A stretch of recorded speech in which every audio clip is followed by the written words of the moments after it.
গত কয়েকদিন আগে একটি বিশেষ কারণে আমি দুজনেই চেন্নাই গিয়েছিলাম। আমাদের যাত্রা শুরু হয় অন্ডাল এয়ারপোর্ট থেকে, যেটাকে অনেকে হয়তো দুর্গাপুর এয়ারপোর্ট বলেও চেনেন। আমাদের বাড়ি থেকে প্রায় আধ ঘন্টা বা 40 মিনিট ডিস্টেন্সে এয়ারপোর্ট।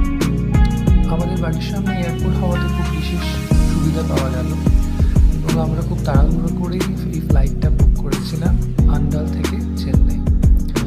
কিন্তু সেই সময় চেন্নাই যাওয়ার জন্য আমরা যখন পৌঁছালাম অন্ডাল এয়ারপোর্টে, তখন ইন্ডিগোর তরফ থেকে আমাদের জানানো হলো আমাদের ফ্লাইট ডিলে আছে এবং সেই ডিলের জন্যই প্রায় আমরা সেখানে 2 ঘন্টার মতো ওয়েট করতে হয় এবং 2 ঘন্টা ওয়েট করি।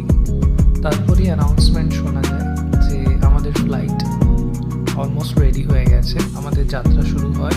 বিশেষ ঘোষণা করা হয়। একদিকে যেরকম আমার কাছে বিশেষ প্রাপ্তিও ছিল, আরেকটা দিক থেকে একটু হলেও মন খারাপের দিক থেকেও কিছুটা হয়তো খারাপ লেগেছিল যে আমাদের ফ্লাইটটি সরাসরি চেন্নাই না গিয়ে সেটা দমদম এয়ারপোর্ট যাবে। সেখান থেকে দমদম থেকে সেটা আবার নতুন পাইলট নিয়ে আবার সেটা পৌঁছে যাবে চেন্নাই।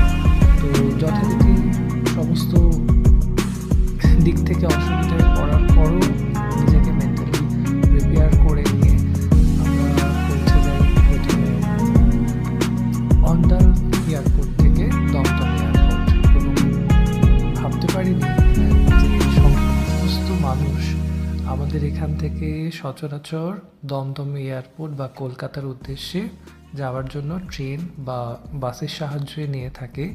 কিন্তু এটা আমার কাছে একটা বিশেষ প্রাপ্তি যে আমি হয়তো বাড়ির সামনের অন্ডাল এয়ারপোর্ট থেকে কলকাতায় দমদম এয়ারপোর্টের যাত্রাটা ট্রেনের বদলে বা বাসের বদলে আমি প্লেনেই করতে পারলাম, থ্যাঙ্কস টু ইন্ডিগো।